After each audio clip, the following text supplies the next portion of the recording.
잎삭은 구덩이에서 나와 갈대밭을 내려다보았다. 그러나 헛간처럼 그것도 영원히 머물 곳은 아니었다. 검은 그림자가 갈대밭으로 다가가는 게 보였다. 몸놀림이 재빠른 게 족제비가 틀림없었다. 족제비가 갈대밭으로 들어갔다. 이튿날 잎삭은 갈대밭으로 가보았다. 개개비가 당하고 말았다. 잎삭은 진저리를 치며 그곳을 떠났다. 그리고 다짐했다. 어디에도 보금자리 따위는 만들지 않겠다고. 사냥꾼 족제비가 닥치기 전에 그림자를 알아채면서 살아가겠다고. 아기는 잘 자라서 제법 오리티가 났다. 게다가 점점 청둥오리를 닮아갔다. 다 자란 오리에게 아가는 어울리지 않아서 초록머리라는 이름을 지어주었다. 잎삭과 초록머리는 한 번 정한 보금자리에서 연거푸 2번 자는 일이 없었다. 떠돌이 생활은 고단했지만 그래도 견딜만 했다. 어느 날 족제비가 나타났다. 그 애를 놔둬! 족제비가 눈길을 돌리려는 순간 잎삭은 쏜살같이 달려들었다. 그리고 앙칼지게 쪼았다. 깍! 족제비가 비명을 지르며 초록머리 쪽으로 튀었다. 잎삭과 족제비는 한 덩어리가 되어 비탈을 구르기 시작했다. 발버둥 치는 족제비의 발톱이 잎삭의 배를 핥히었다. 비탈이 솟은 돌에 걸려서야 족제비는 떨어져 나갔고 잎삭은 그대로 정신을 잃었다. 아가! 도망쳐! 입속에 무엇인가 들어있어 뱉었더니 살점이었다. 족제비를 쪼아서 뜯은 것이었다. 지긋지긋한 놈, 차라리 나를 잡아먹지. 그 애는 아직 어린애인데. 그때였다. 엄마 일어나.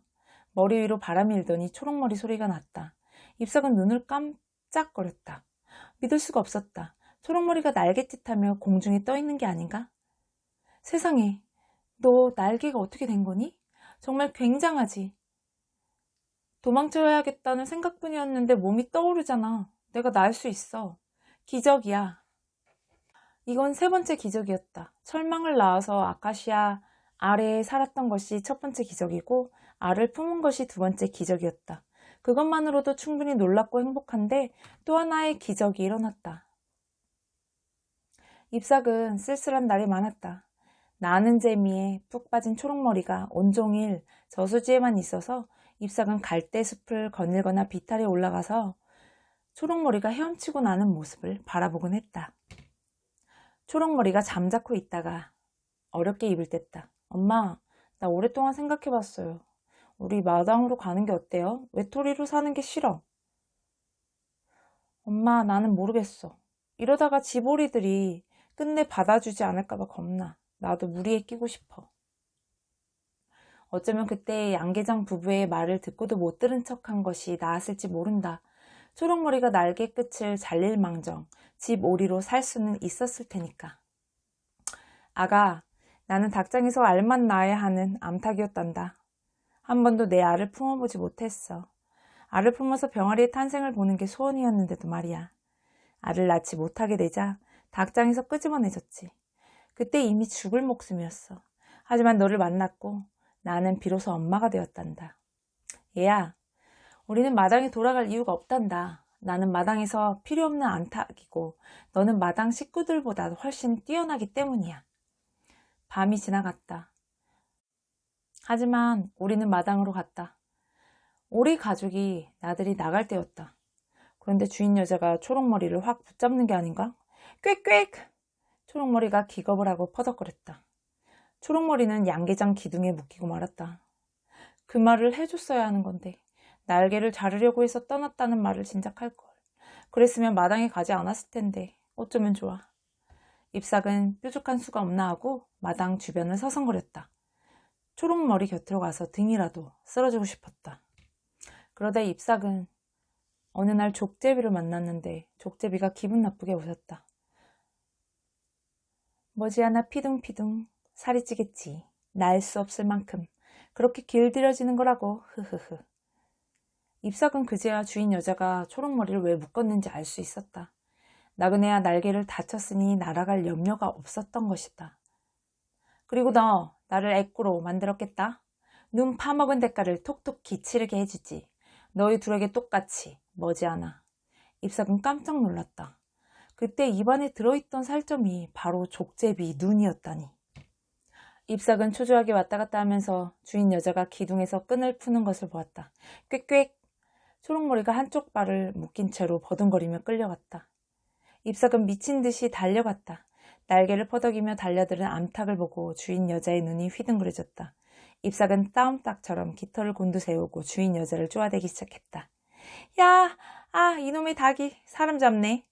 주인 여자는 잎삭을 쫓아내느라 초록머리를 붙잡고 있을 수가 없었다. 아가! 날아가라! 잎삭이 외치자 초록머리가 힘차게 날아올랐다. 그리고 끈을 매란 채로 야산 너머로 사라졌다. 잎삭도 재빨리 마당을 빠져나왔다. 어리다는 건 경험이 부족하다는 것. 아가, 너도 이제 한 가지를 배웠구나. 같은 족속이라고 모두 사랑하는 건 아니란다. 중요한 건 서로를 이해하는 것. 그게 바로 사랑이야. 초록머리는 마당에서 도망친 뒤부터 혼자 잠자리를 정했다. 그리고 저녁이 되어도 잎삭에게 돌아오지 않았다. 저 애는 지금 받아들이기 어려운 거야. 우리가 서로 다르게 생겼다는 사실을. 초록머리는 잎삭이 근처에 오는 것조차 싫어했다. 그래도 잎삭은 늘 초록머리가 보이는 곳에서 잠을 청하곤 했다. 그래야 마음이 놓였다. 새벽부터 바람이 몹시 부는 날이었다. 무슨 일이 벌어질 것처럼 갈대밭이 요동을 쳤다. 아가 괜찮니? 엄마 조심해! 초록머리가 근처에 족제비가 있다는 신호를 보냈다. 모두 3마리, 아니 하나가 더 있어. 왜 저렇게 몰려있지? 잎삭은 주변을 경계하며 갈대밭을 나왔다. 무사히 빠져나왔다고 안도의 숨을 쉬는데 애꾸는 족제비가 난데없이 나타났다. 엄마 이상해. 이런 기분은 처음이야. 뭔가 다가오고 있어. 하늘을 온통 뒤덮고 있어. 느껴지지 않아? 엄청나게 많이 몰려오고 있어. 먼 산과 하늘의 틈바구니에서 이제껏 들어본 적이 없는 소리가 울려나오기 시작했다. 그 소리는 서서히 점점 크게 퍼졌다. 그리고 드디어 까만 점들이 나타났다. 그것은 바로 새들이었다. 잠시 뒤에 수많은 새떼가 하늘을 가렸다. 세상이 온통 새들로 가득 차더니 다른 소리는 들리지도 않았다. 새떼는 저수지 위를 빙빙 돌다가 차례차례 물로 내려앉았다. 잎삭과 초록머리는 다른 세상에서 온 나그네들을 넋을 보고 바라보았다. 나그네, 네 가족이 왔구나. 청둥오리는 아기를 데리고 저수지로 가라고 했다. 그 말뜻은 이제야 알게 되었다. 청둥오리는 아기가 자라서 날기를 바랐고 자기 족속을 따라가기를 바랐던 것이다. 초록머리의 부드러운 깃털과 냄새를 느끼며 몸을 어루만졌다. 어쩌면 앞으로 이런 시간은 2번 다시 오지 않을 것이다. 소중한 것들은 그리 오래 머물지 않는다. 그것을 알기 때문에 잎삭은 모든 것을 빠뜨리지 않고 기억해야만 했다. 간직할 것이라고는 기억밖에 없으니까. 나그네 말대로 애꾸는 족제비는 다른 족제비들보다 훨씬 크고 재빨랐다. 족제비들은 호시탐탐 때를 노리며 저수지 주변을 맴돌았다. 그들의 사냥감은 말할 것도 없이 청둥오리였다. 잎삭은 비탈을 떠나지 않았다. 족제비들은 청둥오리만을 노렸고 갈대밭을 내려다보기에 그만한 장소가 없었기 때문이다. 무리와 떨어져 앉은 초록머리, 혼자 헤엄치는 초록머리를 지켜보는 일이 안타까웠지만 잎삭은 도울 수도 없었다. 족제비들은 눈이 내린 뒤부터 사냥하는 데 애를 먹고 있었다. 잎삭은 무리의 바깥쪽에서 자는 초록머리가 늘 걱정스러웠다. 사냥이 시작되면 초록머리가 먼저 당할지 모른다. 도저히 못 견디겠어. 그냥 엄마랑 살고 싶어. 내 또래는 잘 때 어른들 안쪽에서 자. 하지만 나는 파수꾼보다 밖에서 자야만 해. 나는 어디서나 외톨이야. 꼭 이렇게 살아야 할까? 이제는 노력하고 싶지 않아. 엄마랑 있을 때가 행복하다는 걸 알았어. 그래서 다시 왔어, 엄마. 야윈 몸을 보면 초록머리가 힘들게 지낸 것이 분명했다. 엄마, 자고 있을 때가 아니야. 초록머리가 잎삭을 흔들어 깨웠다. 누가 사냥감이었는지 알아? 둘이나 당했대. 하나는 잠자리를 찾는 길잡이고 하나는 파수꾼이래. 어쩌면 사냥꾼 때문에 잠자리를 옮길지도 몰라. 물 건너 야산으로 간다는 말을 들었는데 그러면 엄마를 오랫동안 못 볼지도 몰라. 엄마는 나랑 다르게 생겼지만 그렇지만 엄마 사랑해요. 말을 마치자마자 초록머리가 서둘러 굴에서 나갔다. 초록머리는 바위굴을 한 바퀴 돌고 저수지로 날아갔다. 잎삭은 초록머리가 보고 싶어서 갈대밭을 내려다보았다. 그런데 거기에 족제비가 먼저 와 있는 게 아닌가? 길잡이와 파수꾼을 사냥했던 날처럼 족제비는 덤불 속에 감쪽같이 숨어 있었다. 잎삭은 바짝 긴장했다. 가장 먼저 내려앉는 게 길잡이나 파수꾼이라면 초록머리가 바로 사냥감이었다. 청둥오리 떼가 저수지 위를 돌고 있었다. 머뭇거릴 사이가 없었다. 잎삭은 날개를 퍼덕이며 비탈을 내려갔다. 잎삭은 비탈에서 대굴대굴 굴렀다. 봐라, 내가 여기 있다. 족제비가 알아채고 벌떡 일어났다. 잎삭도 단단히 각오를 하고 맞섰다. 도대체 며칠이나 굶었는지 족제비는 가엾을 정도로 말랐다. 은밀한 굴 속의 어린 것들, 배가 고파서 낑낑대던 4발 가진 아이들의 어미가 바로 족제비였던 것이다. 잠자리를 탐색하려고 청둥오리 한 마리가 먼저 내려왔다. 잎삭은 청둥오리의 발목에 끈이 달린 것을 보았다. 초록머리였다. 재수없는 암탉 꺼져라. 족제비가 이빨을 드러냈다. 네 멋대로 해라. 나는 네 새끼들에게 간다. 잎삭은 버드나무를 향해 내달렸다. 뒤늦게 위험을 알아차린 족제비가 뒤쫓아왔다. 잎삭은 부리를 악물고 달렸다. 버드나무 아래 굴 속으로 먼저 들어간 잎삭은 몸을 맞대고 있는 어린 것들을 움켜쥐었다. 아직 털도 나지 않은 살덩이였다.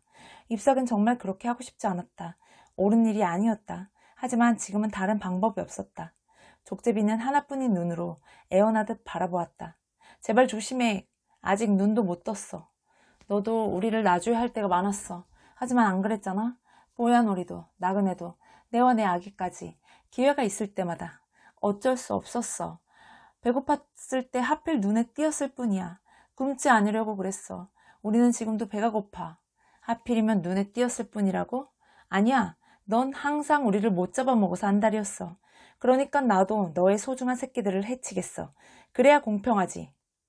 잎삭은 날카로운 발톱에 눌린 어린 것들이 가여웠다. 그 보드라운 살갗에서 금방이라도 피가 날 것만 같았다. 그래서 족제비가 눈치채지 못하게 새끼를 살짝 놓았다. 다른 먹이를 찾으면 내 아기를 건드리지 않을 수 있어? 다른 먹이가 있다면 약속해. 너의 아기는 건드리지 않는다. 만약 약속을 어긴다면 너의 아기들도 애꾸가 될지 몰라. 네가 먼저 가면 나도 가겠어. 그 말을 듣고 나서 족제비가 마지못해 자리를 떴다. 잎삭은 추위와 배고픔에 떨고 있는 아기들을 물끄러미 보았다. 족제비도 어쩔 수 없는 어미라는 것을 알자 측은한 생각이 들었다. 어두워지는 들판, 그 속을 뚫고 어미가 달려가고 있었다. 눈도 못 뜬 새끼들 때문에 곧 돌아와야 하는 바람처럼 재빠르지 않으면 살 수 없는 어미. 고달픈 애꾸는 사냥꾼. 초록머리 내 아가. 잎삭은 날개를 활짝 벌리고 초록머리를 맞으려고 했다. 그러나 초록머리는 잎삭의 머리 위를 잠시 돌았을 뿐 내려앉진 않았다. 잎삭은 초록머리가 일으키는 바람을 맞으며 멍하니 서 있었다. 그러다가 뒤늦게야 그것이 마지막 인사라는 걸 알아차렸다. 떠난다고. 초록머리가 나를 두고 가는구나. 잎삭은 숨쉬기가 힘들었다. 숨 쉴 때마다 심장이 따라 들썩거리는 것처럼 고통스러웠다. 나도 가고 싶다. 저들을 따라서 날아가고 싶다. 혼자 남는다는 게 너무나 싫고 두려웠다. 어느 틈에 족제비가 다가와 있었다. 하지만 혼자 되는 것보다 무섭지는 않았다. 잎삭은 눈을 지그시 감고 중얼거렸다. 한 가지 소망이 있었지. 알을 품어서 병아리의 탄생을 보는 것. 그걸 이루었어. 고달프게 살았지만 참 행복하기도 했어. 소망 때문에 오늘까지 살았던 거야. 이제는 날아가고 싶어. 나도 초록머리처럼 훨훨. 아주 멀리까지 가보고 싶어. 깍! 날카로운 소리가 났다. 순간 모든 것이 사라졌다. 아카시아 꽃잎도 향기도 부드러운 바람까지도. 잎사귀 앞에는 굶주린 족제비가 있을 뿐이었다. 그래, 너로구나. 잎삭은 퀭한 족제비 눈을 보면서 물컹하던 어린 것들을 떠올렸다. 이제는 더 도망칠 수가 없었다. 그럴 까닭도 없고 기운도 없었다. 자, 나를 잡아먹어라. 그래서 네 아기들 배를 채워라. 잎삭은 눈을 감았다. 순간 목이 콱 조였다. 무척 아플 줄 알았는데 오히려 뼈마디가 시원해지는 느낌이었다. 나를 물었구나, 드디어. 눈앞이 캄캄했다. 언젠가 들판에서 이런 기분을 느낀 적이 있었다. 뽀얀 오리의 비명소리를 들었을 때였던가. 비쩍 말라서 축 늘어진 암탉을 몰고 사냥꾼의 족제비가 힘겹게 걸어가고 있었다.